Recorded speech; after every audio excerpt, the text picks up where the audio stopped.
When I returned home, I found the shoes of another woman in the hallway. I had been away suffering through long hours of difficult delivery and was relieved to be finally home with my newborn. My few days old daughter was sleeping soundly in my arms. However, my heart was thumping faster and faster despite her calm breathing.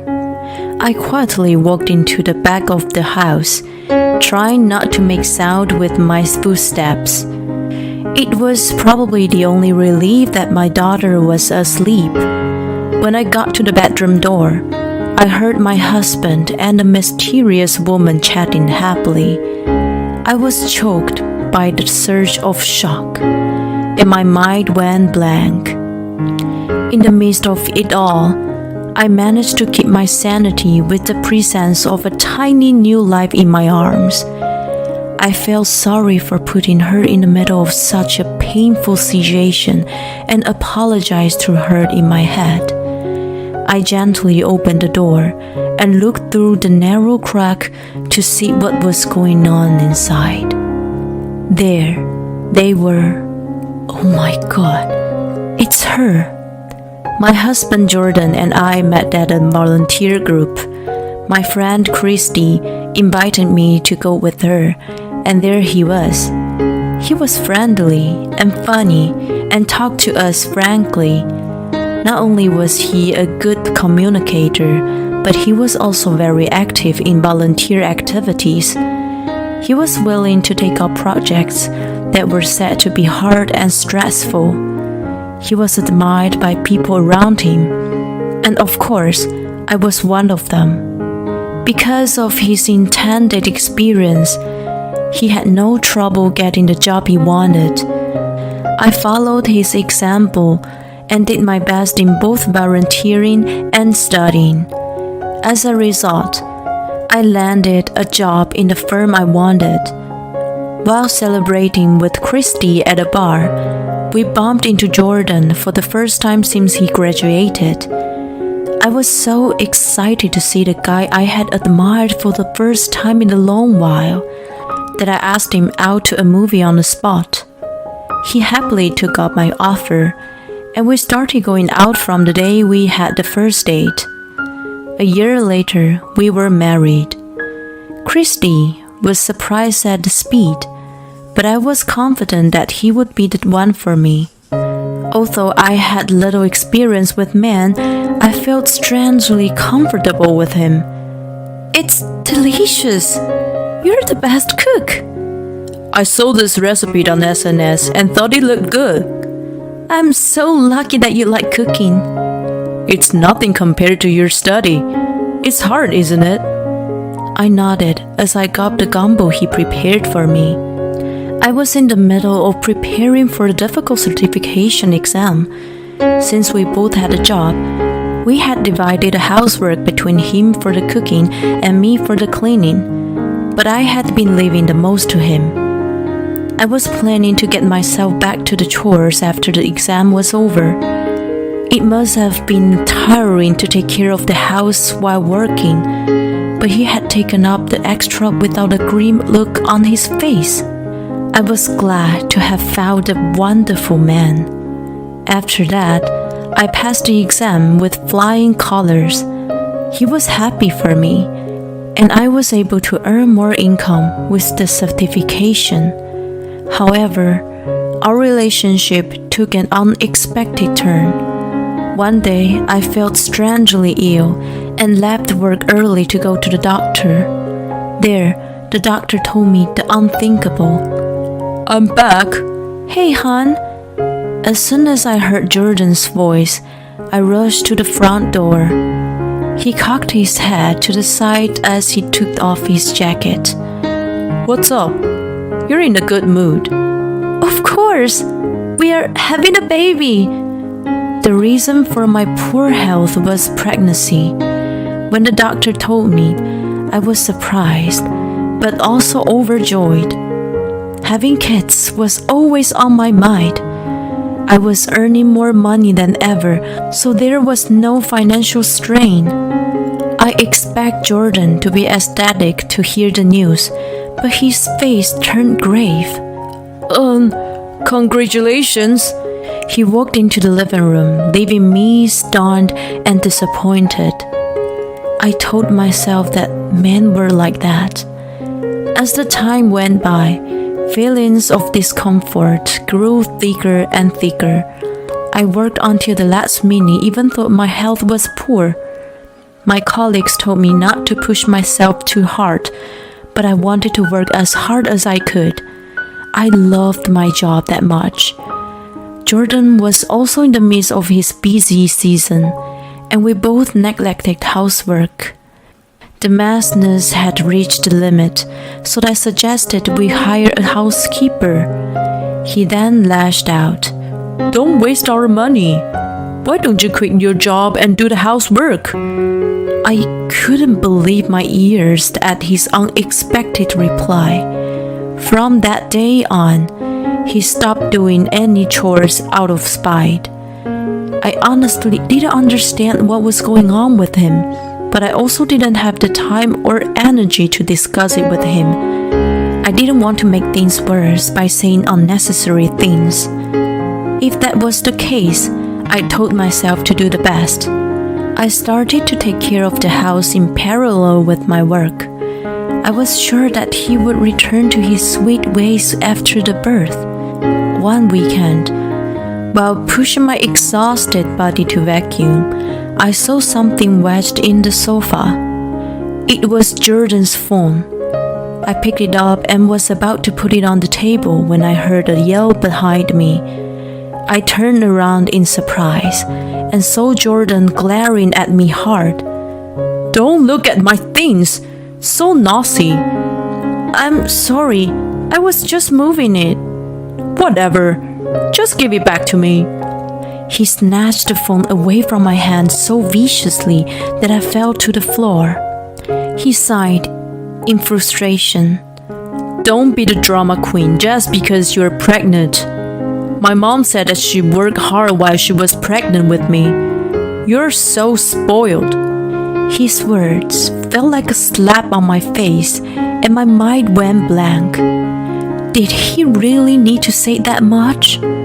He was disgruntled and stared at me coldly. I feel sorry for the child, having such a pathetic mother. I'm sorry. I reflexively apologized when the child was mentioned. I was going to give birth to and raise a human being. There was no time to discourage or hurt. I apologize for looking at your phone, so don't talk to me like that. Are you blaming me now? You used to be cute, but you've changed. I looked down, hearing the insult coming out of him. The next day, I fainted from anemia at work. I had the will to continue working, but I seemed to reach my limit. I talked to my boss that day and set a date for my resignation. A few weeks later, I visited the hospital again. You're anemic, so there's a good chance you have a difficult natural birth. Is that so? Yes, and it's not so good that you're a little overweight. Try to exercise more and eat healthy.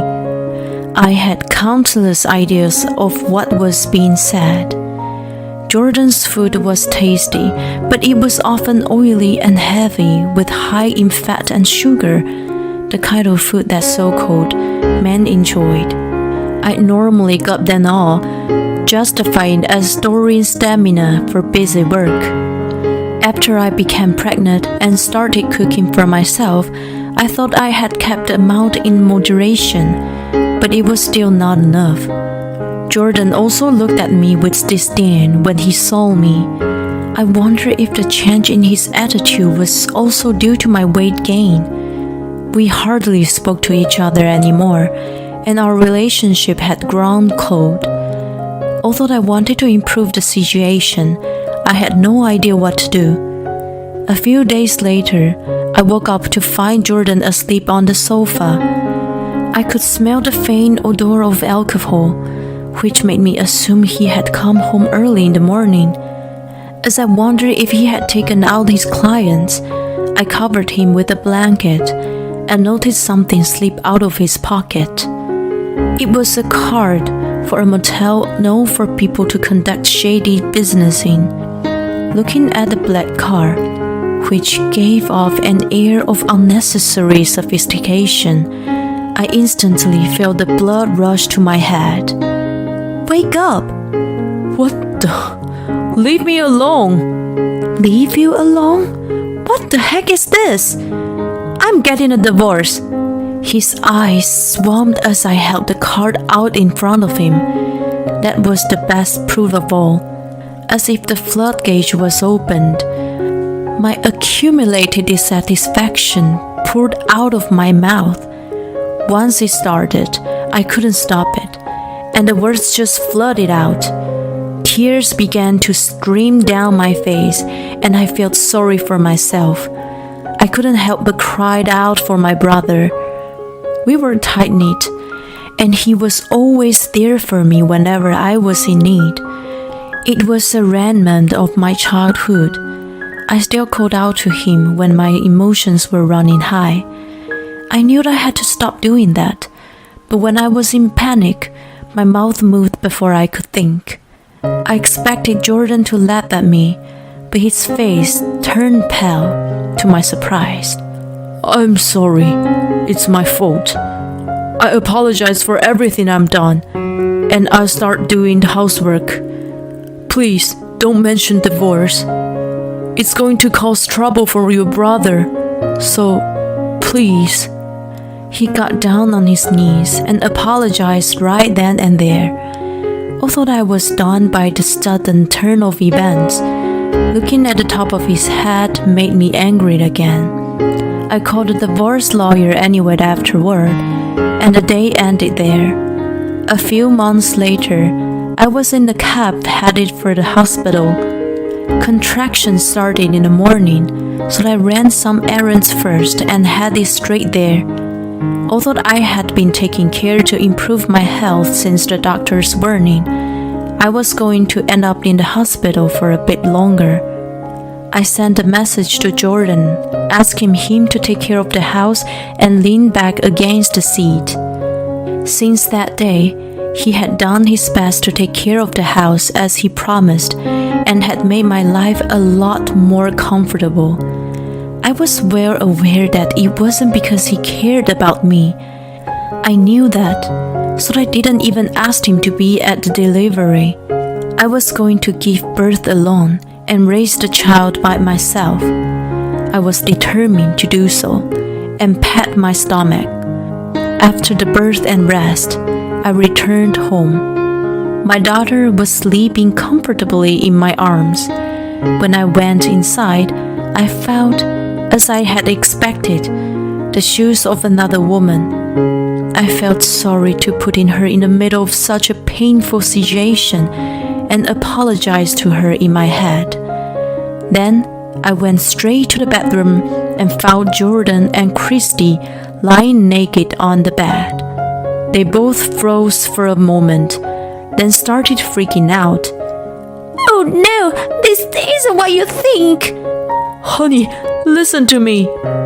They ranted and raved, but it was no longer any of my business.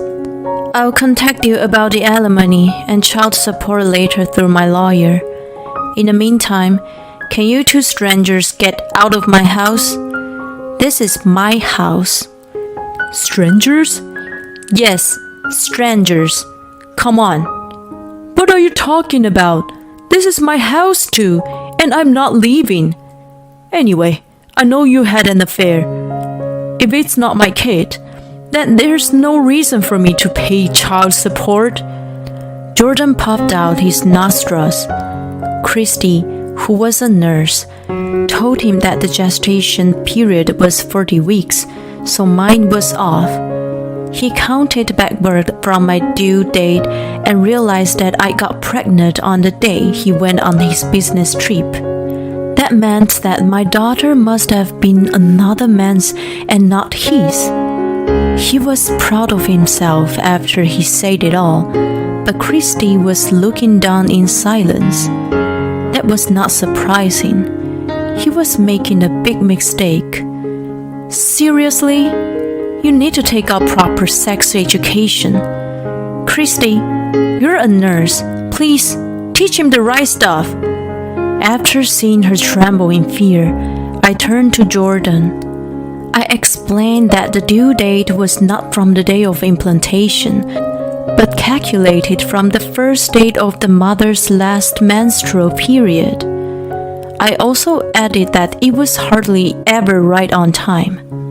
There was no way that Christy didn't know that.